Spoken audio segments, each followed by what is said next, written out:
Willie D Live. What's up, family? If it's your first time checking out the show, let me know what city, what state you're coming in from. If you're outside of the U.S., let me know what country you represent. Throw up your flag. Family, I need you to smash up the likes, smash up the likes, smash up the likes. Also, if you have not done so already on YouTube, after you subscribe, there's a little bell next to your subscribe button. Go ahead and click that thing right now so you can get your notifications each time I drop a new video like this. That way you'll be in the loop. I am going to let a few hundred of y'all come in and then I'm going in. But in the meantime, in the between time, I'm going to give some shots out to the early birds. Yes, I am. Starting with dun, dun, dun. What's up, James? What it do? What it do? Let's see. This promises to be an explosive episode. So let's get into it. Hold on. Let me do what I said I promised to do. Let me get some shout outs first. Let's continue to get some more shout outs. Let's see. I got this icon keep popping up on the screen. Okay.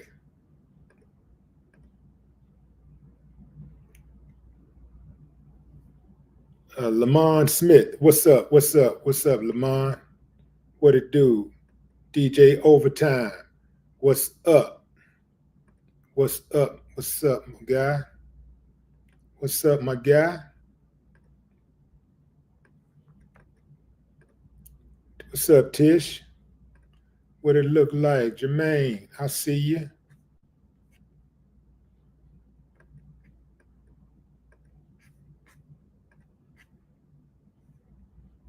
Yeah. Craig Clark, I see you. What's up?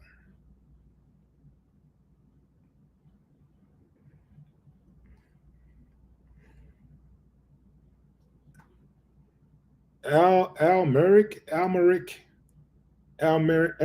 Hendricks. What it do? What it do? What's up, Carlene?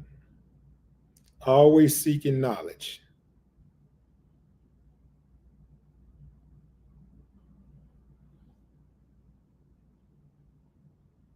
Jay Walters.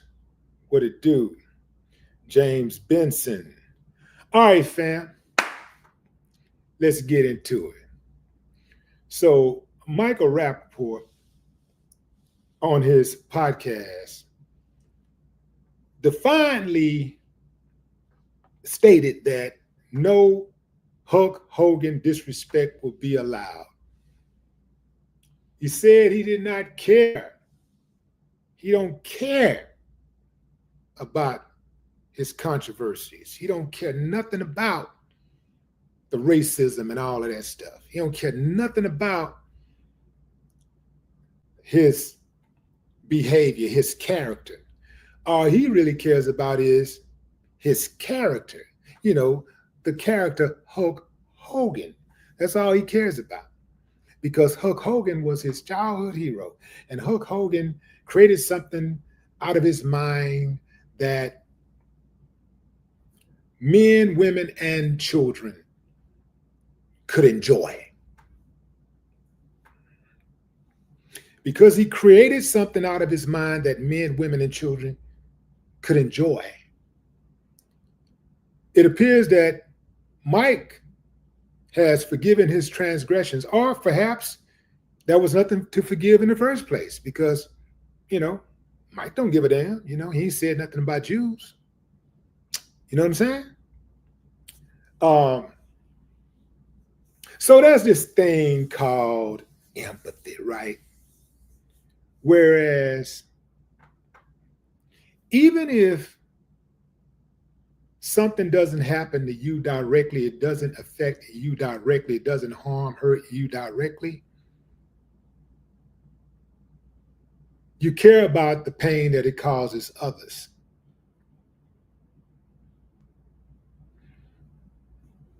I don't have to live in, let's say, Johannesburg to empathize with people being slaughtered in Johannesburg. Or I don't have to live in a homeless shelter to empathize with people who are homeless, right? And if I say that I support this group or that group, I'm with you. If I say I support a marginalized group, if I say I support you, then my only responsibility is to support you and understand what it is that you want, how you want to be made whole, to try to understand your pain, because I can't feel your pain because it's not happening to me. So all I can do for the people that I claim to support is just be there to support them, because I'm pretty sure they know better about what they want and what's needed to correct their issue than I do, since I'm not even dealing with it. I'm not going through it. So I've interviewed Mike before, and as someone who has spent my entire career line stepping, oh yeah, I step over the line all the time. In fact, I don't even see the line. I'm blind when it comes to the line. As someone whose first album was entitled Controversy, I came in the game knowing that I was going to shake up things and I was going to piss people off and I was going to make some people mad. I was going to make enemies. And I was fine with that, because what I was not fine with was the status quo. And I know anytime you challenge the status quo, it's going to be some issues. Mike, being the type of person who will challenge the status quo, who will be opinionated and give unpopular opinions at times, I gave Mike grace because I can relate to being a person like that.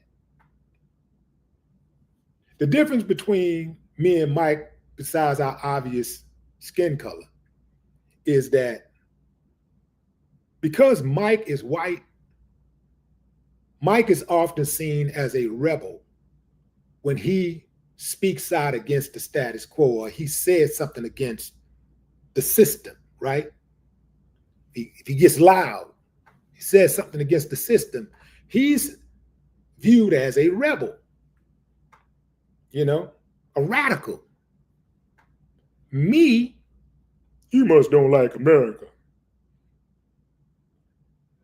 I'm looked at as the racist, even though I could not be a racist in the United States of America, because I'm not part of that group that is the dominant race, right? So I couldn't even be that if you wanted me to be that. But that's the way I get looked at. At the very least, a bigot, right? It is amazing how that happens. Now, Mike declared that there will be no Hulk Hogan disrespect, point blank, period. There will be no Hulk Hogan disrespect, because Hulk Hogan is this cultural icon. So he's off limits, right? For some of you who don't know, after Hulk Hogan's passing, let me put Hulk Hogan up here for a moment, just in case y'all don't know who the dude is. After Hulk Hogan's passing on July 24th,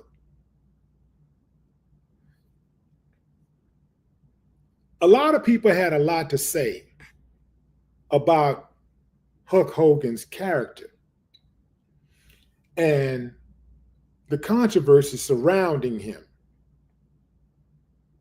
He's faced significant controversy due to his racist remarks that surfaced in 2015. A leaked recording from 2007 revealed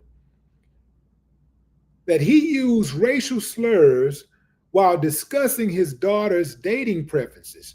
In the conversation, he expressed discomfort about her dating a black man and admitting to being a little racist. The WWE, his bosses, they responded by terminating his contract, removing him from the Hall of Fame, and erasing his presence from their website. Although they cowardly reinstated him just 3 years later. Hulk Hogan, this is after he apologized, and he stated, "It was unacceptable for me to have used that offensive language. There is no excuse for it, and I apologize to have done it." He expressed that such language was inconsistent with his beliefs and expressed regret for his actions. In 2018, as I just stated, after a period of reflection and public apology, the WWE reinstated Hulk Hogan into the Hall of Fame. However, his legacy remains stained. His legacy remains complex, with some fans and critics questioning the sincerity of his apology and the appropriateness of his return. So it's important to note that while Hulk Hogan's comments were widely condemned, there are many people out there who saw no problem, who's never had any debate, has never had a problem with the comments that he made. It doesn't bother them. They don't care because it doesn't affect them.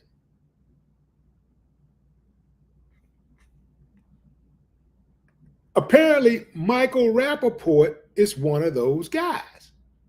He's one of those people. It didn't affect him. That's what he said. Well, I can only conclude that it didn't affect him because he said he don't care. Apparently, millions of people do because they are affected. And you can't tell me that you're on those millions of people's side, that you care and you empathize with their struggle if you don't care.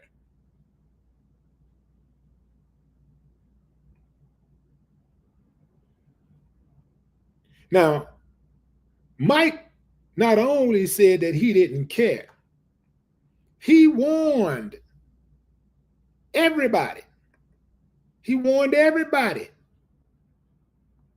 that no Hulk Hogan disrespect will be tolerated. Well, you know how that go, family. You cannot tell a red-blooded, born and raised on the streets of America, American man what he cannot do. Because if you tell him what he can't do, he gonna do it.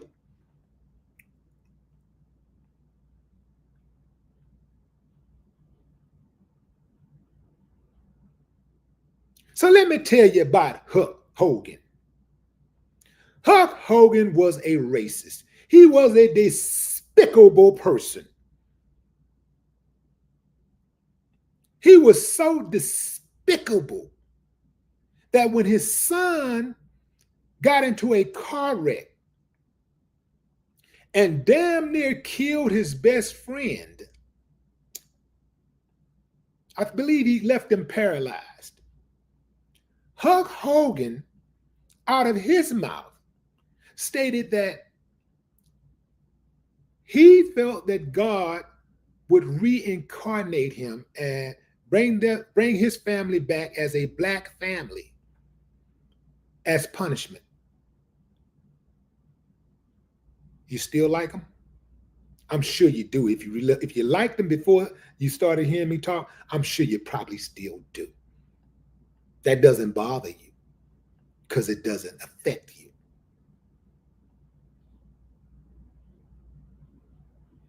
Hulk Hogan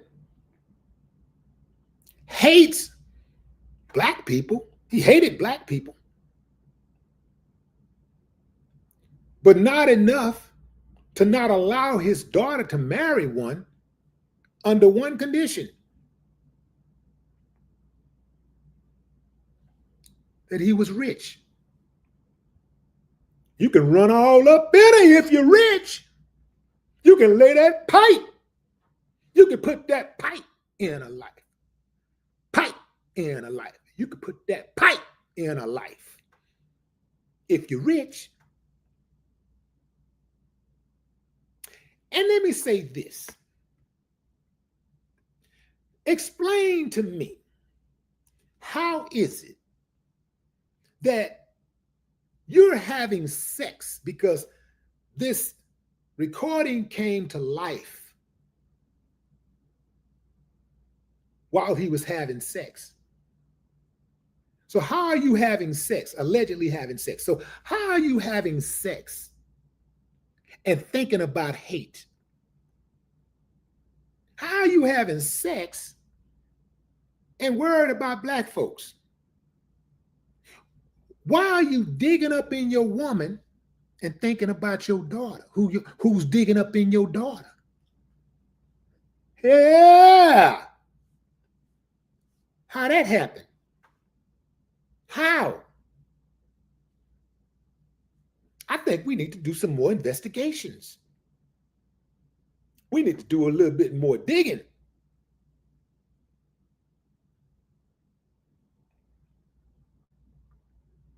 See, I wasn't going to say nothing else about this.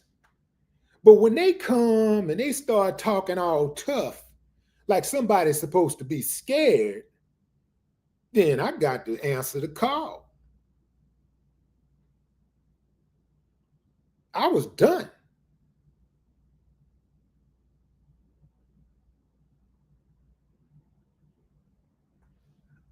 I'm not done with this, though.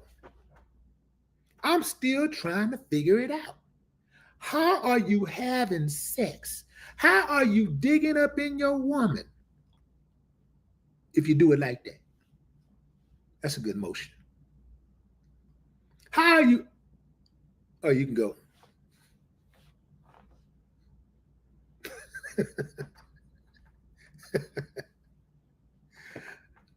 How are you digging up in your woman and concerned about who's digging up in your daughter at the same time?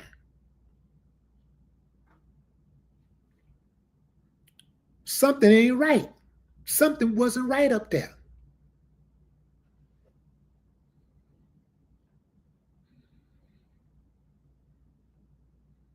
He was mad that his daughter was dating a black man.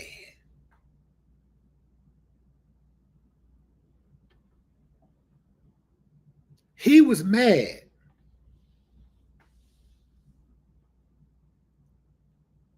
that the black man, the big old athlete, that's what he was wanting his daughter to be, with an 8-foot tall basketball player with $100 million.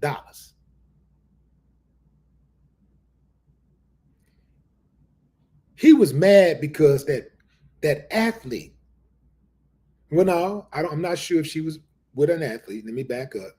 But he was mad that the black man was putting that pipe in a life. He was putting that pipe in a life. Pipe in a life. He put that pipe in a life. Yeah. And he's still putting that pipe in her life. He went to his grave and couldn't stop his daughter from getting that pipe in her life by a black man.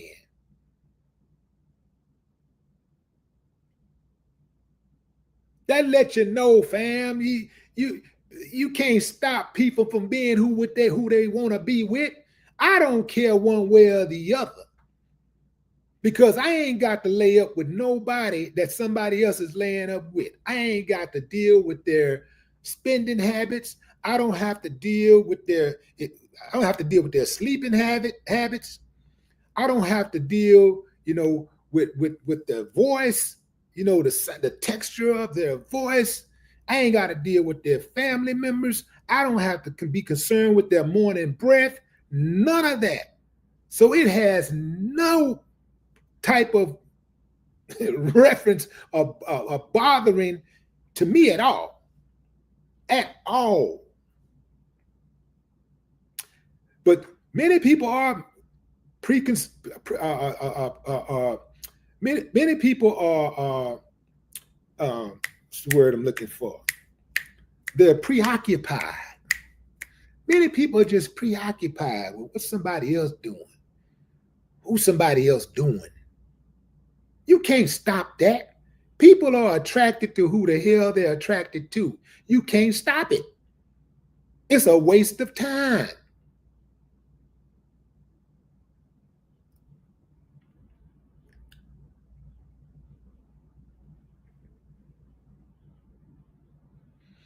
This dude died bitter. He died old and bitter. It's a difference if you die young and bitter, because perhaps if you die young and bitter, you didn't have a chance to live and experience things. But he saw the whole world.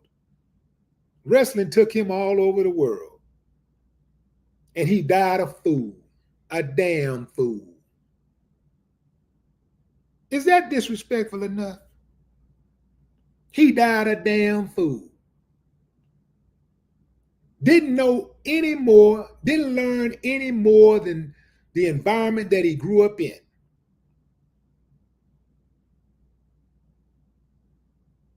Just stuck. 71 years stuck.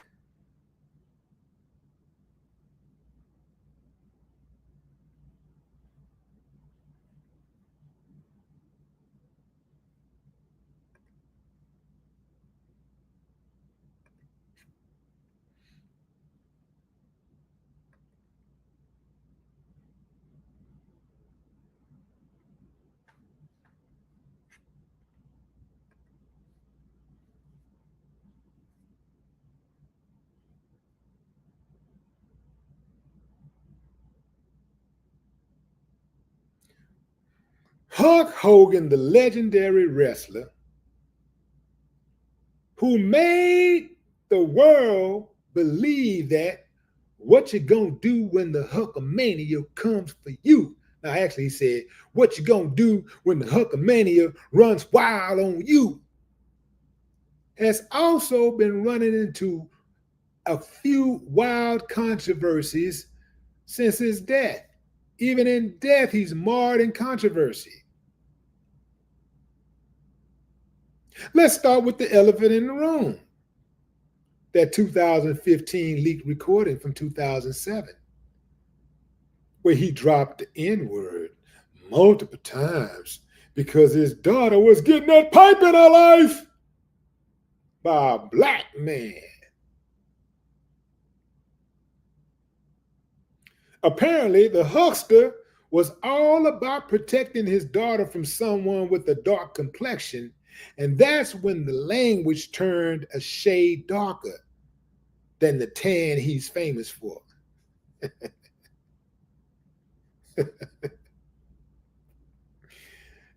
Dude did a body slam on him, removing him from their website, the WWE. They did a body slam on him, removing him from their website and Hall of Fame. But, like cowards, they welcomed him back. He said, I'm a little racist. Nah, partner, you can't be a little racist. You just racist. Ain't no such thing as a little racist.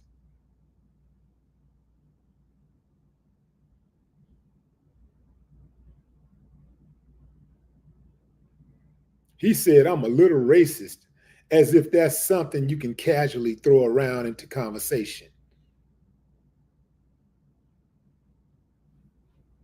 Imagine if a superhero casually confessed to being a villain. Think about that, fam. It's just not how things work.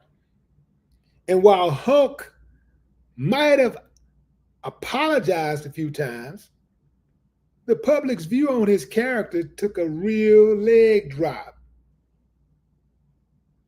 So even a strong apology can't take away those words, no matter how many times you shout, "Brother!" into the mic. Brother! Brother! That's how he disarmed some of the blacks who didn't really know what he was about until those tapes came out.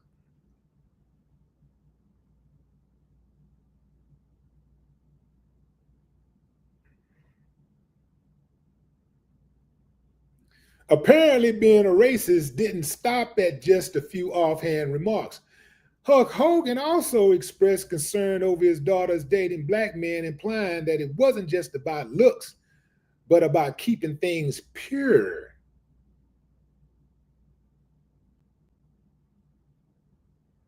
Now, this wasn't the kind of purity anyone wanted in a Hulk Hogan promo.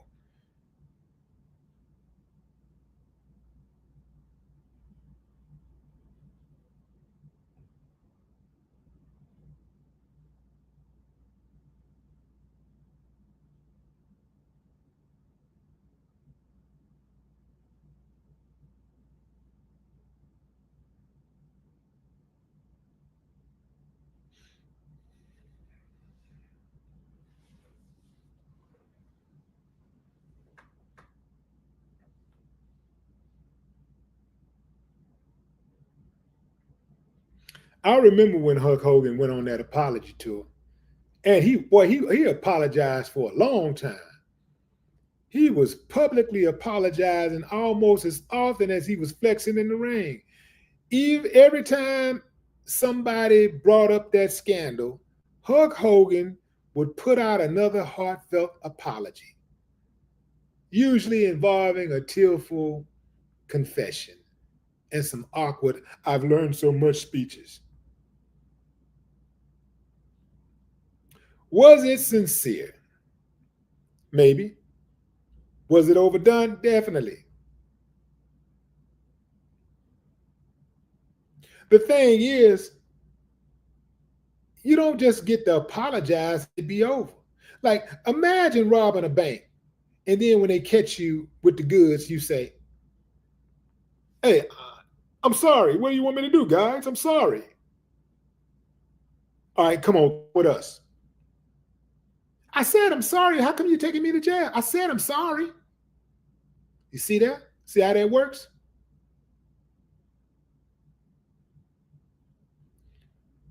This is what gets me right here, fam. It wasn't me, it was my ego defense. Some of Hulk Hogan's defenders argued that we shouldn't judge the man based on his character, but instead on the persona that was built in the ring.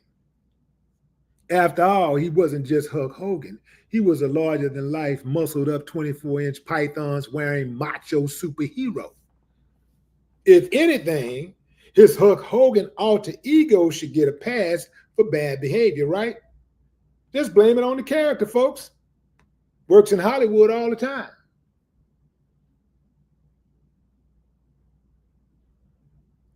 Let's take a look at the misunderstood claim.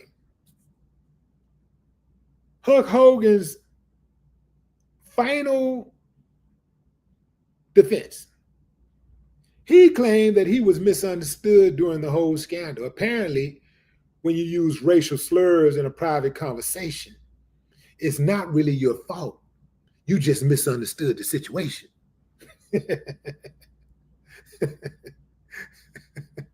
Hook even went as far as to say he'd evolved past the comments. This is the dude who once donned a bandana and shouted, "Train, say your prayers, eat your vitamins." Train, say your prayers, eat your vitamins. Don't date black people.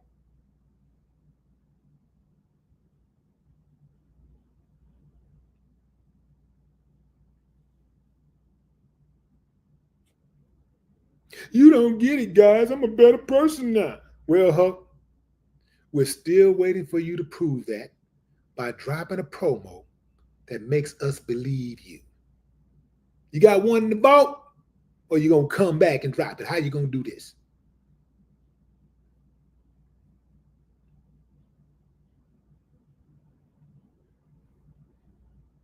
So here's the deal. Hulk Hogan's legacy is gonna forever be mixed up with these controversies.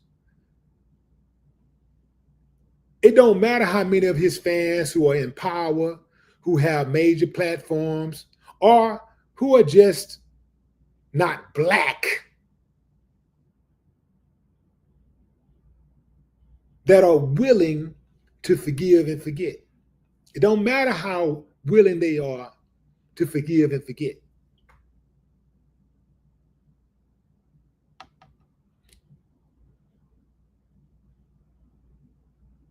Hulk Hogan died before he could prove that he's more than just brother talk and flexing muscle.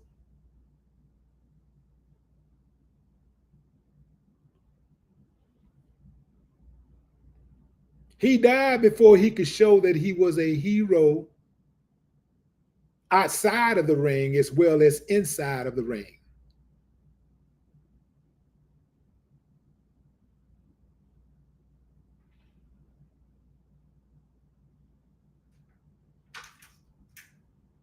So no matter how hard y'all try y'all best to fix it up, shape it up, and try to bully others into having a more positive opinion about him, Hulk Hogan legacy is going to forever remain as problematic as his 2007 locker room chat. You can better believe that.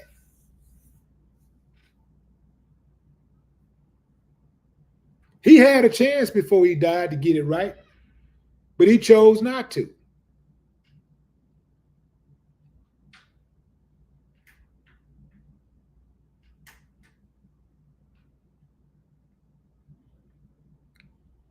How old was he in 2007 when he made these comments? So that was 18 years ago.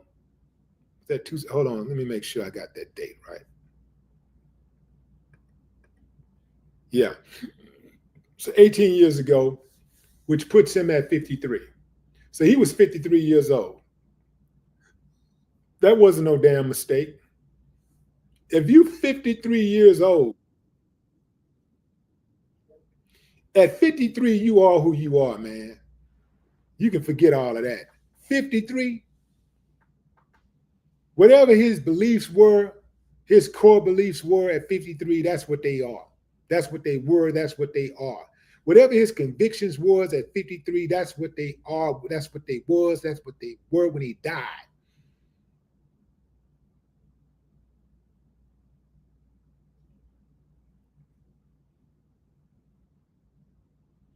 So all of that old talk about I apologize and I was wrong now, that was all to get back in the good graces with the WWE and the fans get some extra money, one more last push for some real money. Yeah, that's what that was about. He was harboring the same feelings. And look here, fam, I couldn't give a damn about Hulk Hogan or his daughter or his mama and daddy and nobody else. Nobody that like him. I wouldn't give a damn one way or the other whether they like me or not. But when you open your mouth and you start disparaging people and you start disparaging whole groups of people, I can get it if you call out an individual. We're not a monolith. I don't give a damn what group that you belong to. We're not a monolith. So I get it. If you call out somebody and you just don't like somebody, you want to call them out, call. I ain't got no problem with that. But a whole group, like I'm not talking about a group that takes membership. I'm talking about a group of people that are born You're born into a group. You have no control over your ethnicity. He don't even have no control. He didn't have no control over his ethnicity. He just happened to be white. He didn't have no control over that. He didn't even have no control over his looks. The only thing he had control of is his character, and he blew it. That's the only thing we all really control, that we really can control, is our character and our work ethic. That's the only thing we really can control once we get here. We're not responsible. I'm talking about as far as us. We're not responsible for how we look. We might be responsible for how we dress up and all that kind of stuff, and how we keep ourselves in shape after we get here and get older and all that kind of stuff. But I'm talking about from day one. You don't get no say-so on who your parents are.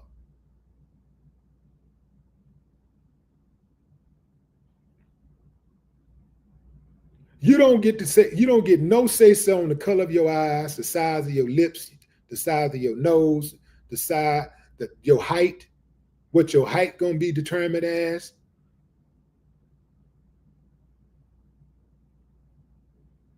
You don't get no control over none of that.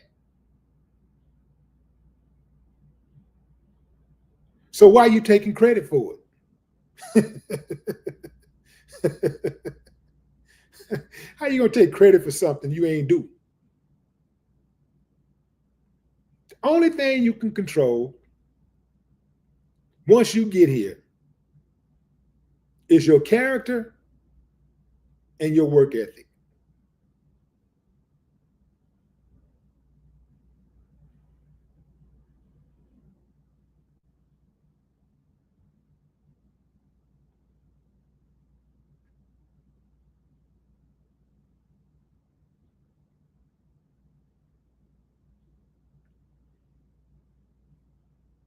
So, like I said, fam, I would have actually been done with this.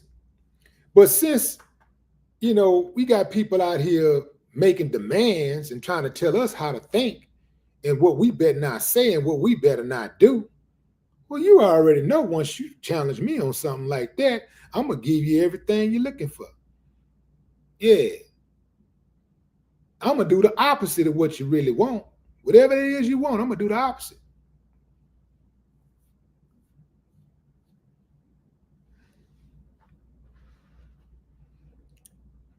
No Hulk Hogan disrespect would be allowed when this dude spent his entire life disrespecting millions of people. And the recordings that were made public, that's just the recordings we heard. Imagine, he was 71 years old. He got busted when he was 53. Imagine everything he said before that and after that. I'm sure it's a lot worse than that. I'm sure he said a lot worse than that.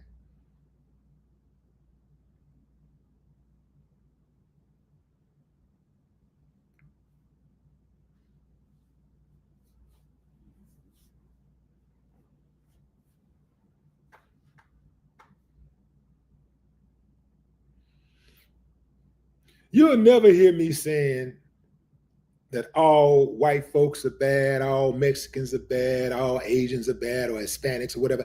I don't think like that because I know that not all black people are bad. But for the ones who are, I call them out. It don't matter what your skin color is around here, man. You on some uncivilized behavior, you're going to get it. It's as simple as that. But some people think that they're so entitled, they think that they don't count. They think they don't go. Oh, anybody can get it. What you mean? No Hulk Hogan disrespect will be allowed or tolerated. Man, if I'm going to stand up for somebody and ride for somebody, I'm going to ride for somebody who's deserving.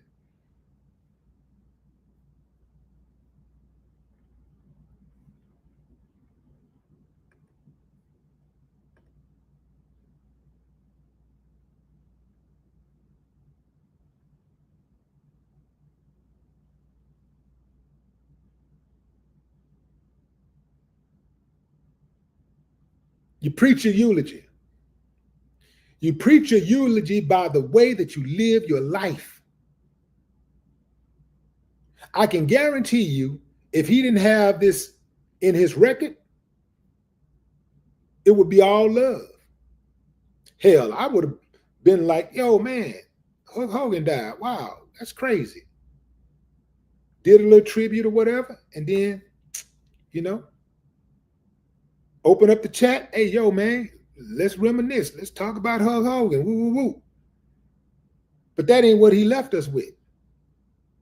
He left us with a marred legacy. Yeah. He left us with his racist antics.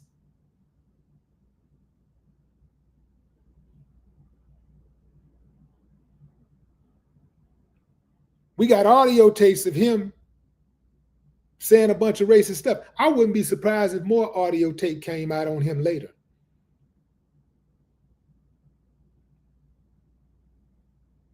I wouldn't be surprised if more racist text messages and emails came out about him later. I'm sure some of his so-called friends got a whole bunch of racist stories to tell about him. So it ain't just those couple of examples. I'm sure he got a whole history of it.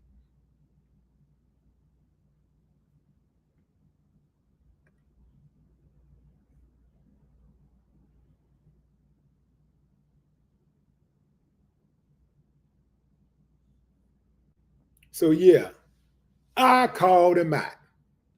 I called him out because he faker than his profession. He's faker than his profession. Now, you might be mad at me for saying that, but you can't prove me wrong. You can't say I'm lying. You can say I'm lying, but you would be lying.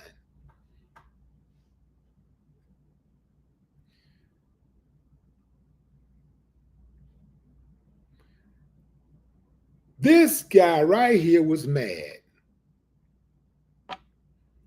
That's how he probably was looking at his daughter when he found out she was messing with that black dude. He was mad, angry. You could see his eyes look empty. Why was he so mad? Because that brother was putting that pipe in her life. He laid that pipe. Put that pipe in her life. The brother put the pipe in her life. Pipe in her life. He put that pipe in her life.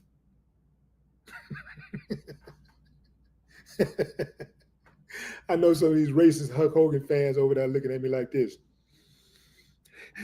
They were hyperventilating. Man. You're black. You can't be a man. You can't talk like a man and be unapologetic. You're black. You can't talk about a white man like that.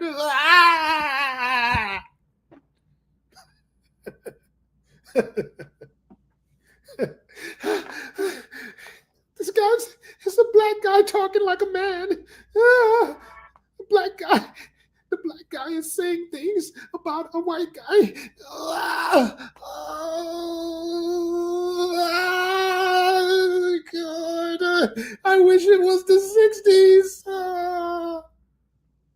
Forget it. You ain't never going to see the 60s again. You ain't never going to get that chance again. Ever.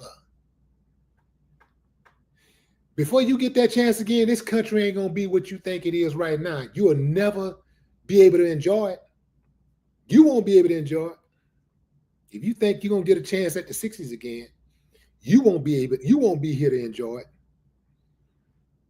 It ain't going to go like you think it's going to go. However you think it's going to go, that ain't how it's going to go.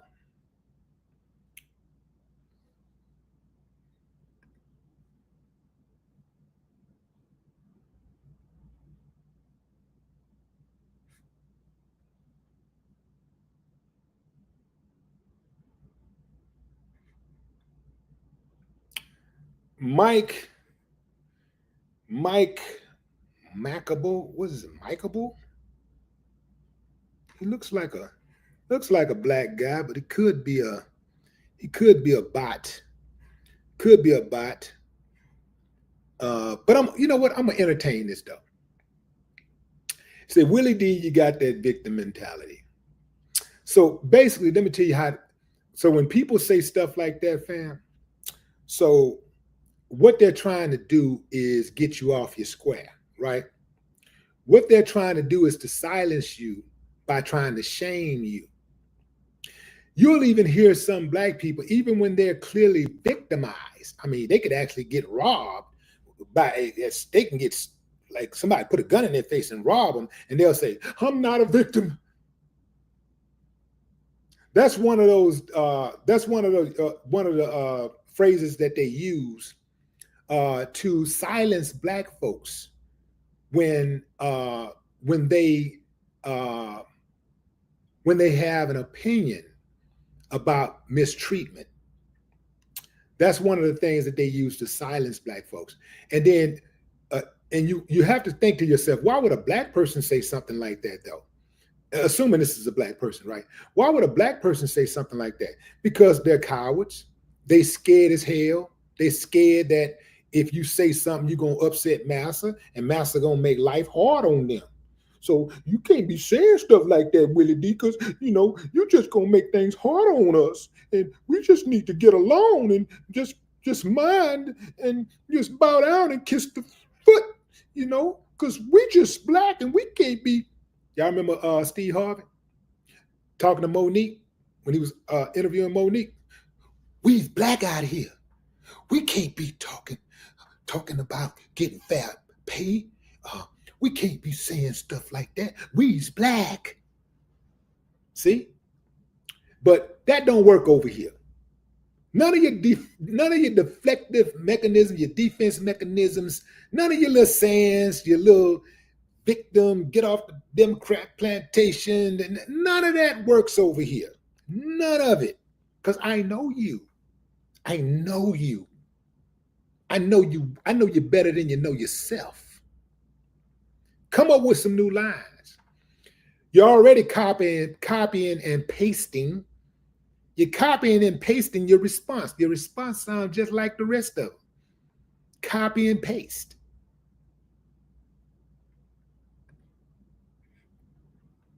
I'm not going to be, you listen up and you listen up good. I'm not going to be silent so you can be comfortable. Ain't gonna happen. I bet you don't be telling them people in Congress that they got a victim mentality. I bet you don't tell Donald Trump he got a victim mentality, because every single day Donald Trump is online complaining about somebody doing something to him. Every day. I bet you don't say Donald Trump got a victim mentality. I know you. Boy, I got you down. Woo, I know you. Woo, I know you. Since you like wrestling. Woo, I know you. I know you. I got you down. Can you smell what the Rock is cooking? I got you down. I'll never be silent so you can be comfortable.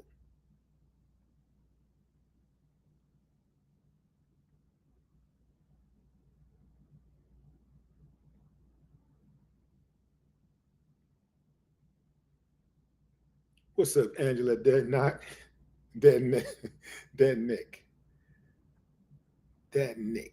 Angela, Dad Nick. Rashid Muhammad. Did I see China in there? Was that China? There she go. What's up, CC?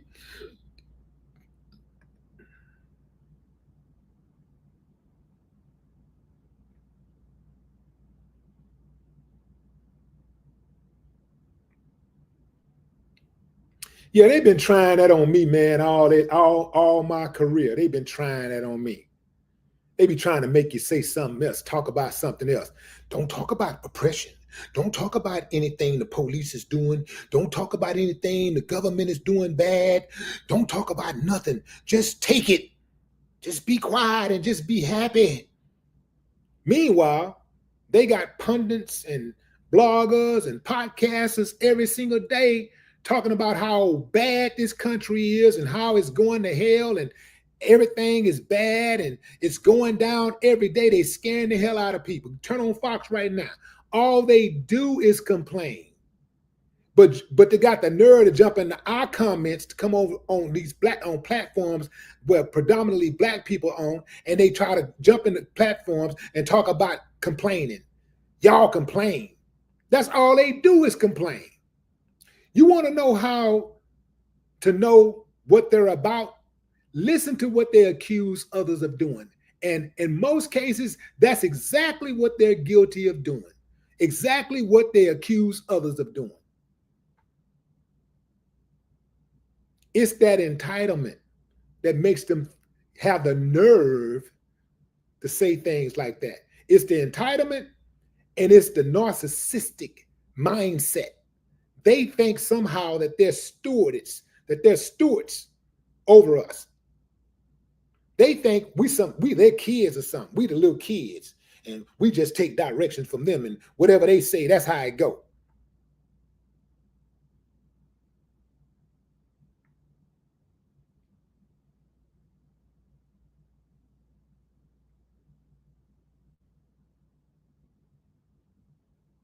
If you don't want black folks talking about racism, stop doing racist shit.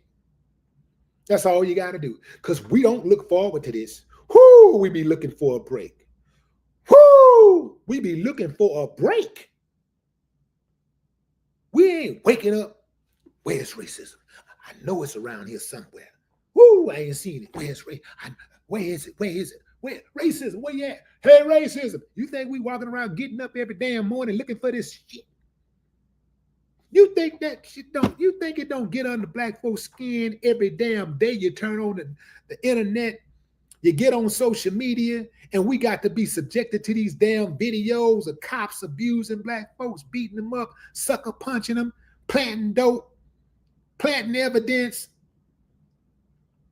politicians gerrymandering, redistricting, trying to suppress the black vote, constantly, all day long, every day. The black is under attack all day long. Then you throw in the actual black folks that attack black folks, which is a very small percentage, but because the negative stuff stand out more, there is, for many people, a presumption that somehow that type of activity and behavior is pervasive. I know y'all. I know the setup. I know the game. I studied it. Cannot get nothing past me. I know you. I studied you.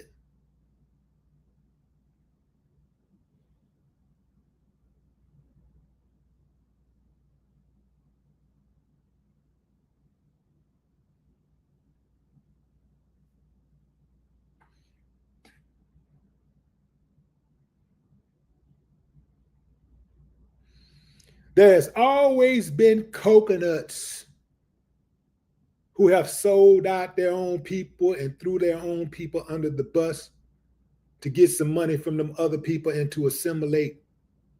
They've always been available. And there's always been the ones who pretend to be in denial. They know exactly what's going on. But they understand that it's money in cooning. It's money in jigabooing. They know it. So what they'll do is they'll try to act like they're intelligent, act like they're smarter than everybody else. They're woke because they're not thinking like all the other blacks are. You know, they think totally different. And you ever notice that the ones who always got something negative, the blacks who got something negative to say about blacks all the time, they never say anything negative about other races, especially the white race. You know why? Because that's who paying them. That's where they getting their money from. They figured it out that it's money in cooning. It's money in jigabooing. They figured it out. So when you go to their platforms, you'll see nothing. Every time they say something about black folks, they throw black people under the bus. They say something negative about a black person. I don't care who it is, what black person it is. Every time they say something negative, you just go through the comments and click on those avatars, and you'll see nothing but a bunch of white faces and Hispanic faces too. That's all you, but mostly white faces. They will pay you to throw your own people under the bus.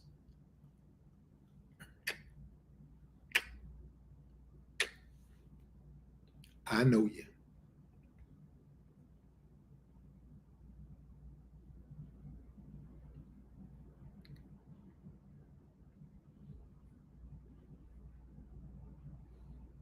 So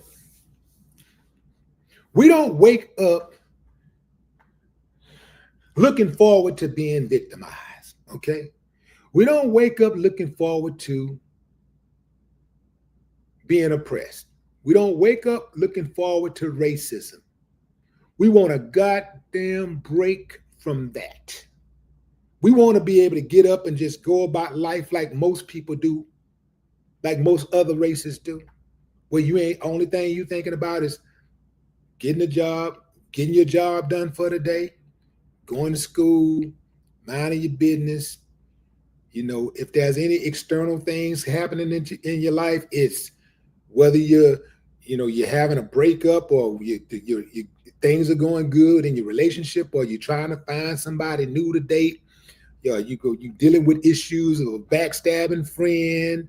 You know, you're trying to figure out, do you buy, the car? Do you buy this car, or do you just wait a few more years and save and pay cash for the car? You see, those are all the regular stuff, right? We want to be able to worry about that little regular shit. Just only the regular shit. We got all of that. And on top of that, racism all day, every day. And even if it don't hit us directly, we got to read about it, and we got to see images of it every damn day. Every day. Can you get through that without saying anything about it? Could you get through it without saying anything about it? Could you get through that every day without acknowledging that it exists?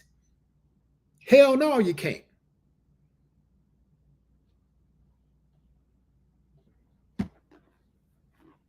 So don't tell me nothing about playing the victim. I'm the last person in the world that would be a victim that you looking at that would be okay with being a victim. You can try to make me a victim and watch what happens. I'm the last person in the world. I don't sleep well. I'm not going to sleep well. If I can't sleep, man, it's going to be a problem. I got to be able to sleep.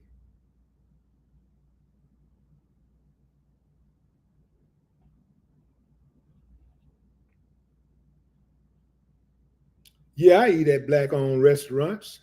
What kind of question is that? Not exclusively. I don't eat at black restaurants exclusively. Hell,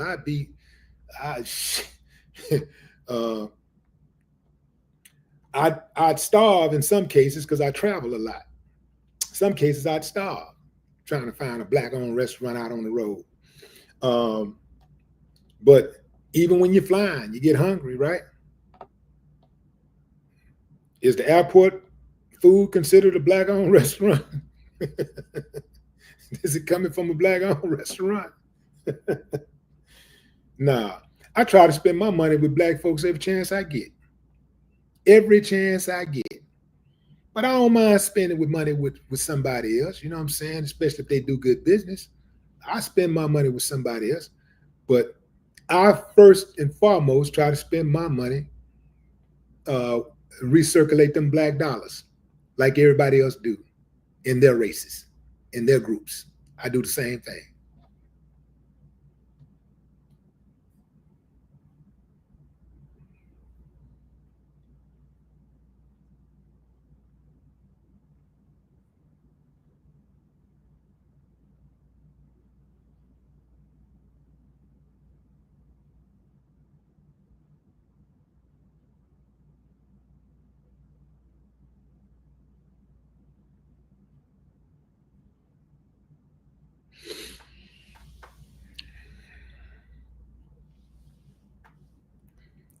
Mike Wright, Connie Hodge, what's up, Connie? Rotary.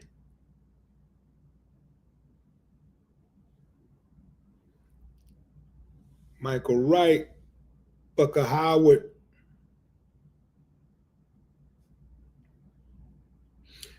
I got something for that all white town. You know what? I'll end this live and just go in on this all white town. I think I might do that. No, that's too much. See what I'm saying? I don't even, it's just be like all day, every day. This all this kind of stuff out here, man. I'm gonna get at a break. I might cover it tomorrow or some other day or whatever. But the trip part about all that is that, man, they ain't doing nothing new. It's sundown towns all around this country. This country is peppered with sundown towns. So they ain't doing nothing new. They're just doing some marketing right now. They're marketing and promoting right now. They're trying to get some more members. That's all. But they can be bold like that since Trump is in office. They're able to be bold like that. But that just goes to show you how much of cowards they really are. A whole lot of cowards out here are saying things they wouldn't have said before Trump got in office. See, my conversation, my boldness, my declarations don't change. I don't care who in office. It don't matter who in office. I speak like I speak. I speak candidly. It don't matter who's in office. I speak candidly. A lot of these racists, they was hiding. They were hiding. They were in the shadows. Many of them in the shadows. Many of them hiding. Many of them was just fuming. And once they saw Trump made it cool to be racist, they started coming out the woodworks. And I even heard some of them say, yeah, I'm a racist and I'm proud of it. Yeah. So they ain't as hard as they try to act like they are. And many of them also, fam, they're bullies. They don't strike unless they have a clear-cut advantage, size, weaponry, or numbers. That's the only time they strike. Size, weaponry, numbers. That's it. Cowards.